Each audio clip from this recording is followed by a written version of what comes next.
In today's video, I'm going to teach you how to add VSL in Framer.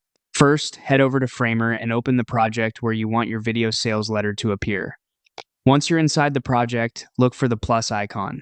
This is where you'll add new elements to your page.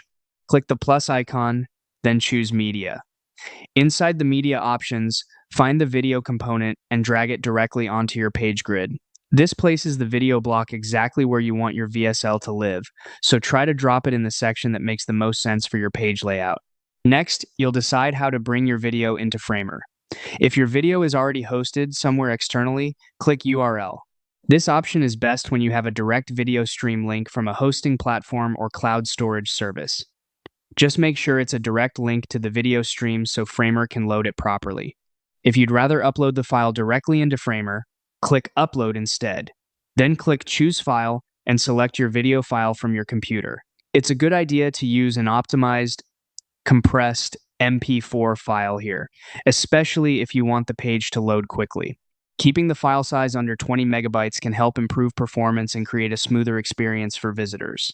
After your video is added, adjust the playback settings. Set autoplay to No.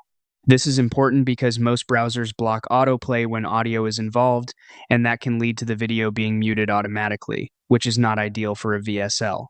Then set muted to no as well. That way when someone clicks play, they'll actually hear your message clearly instead of wondering why there's no sound. And that's it. Once those settings are in place, your VSL is added to Framer and ready to be part of your page.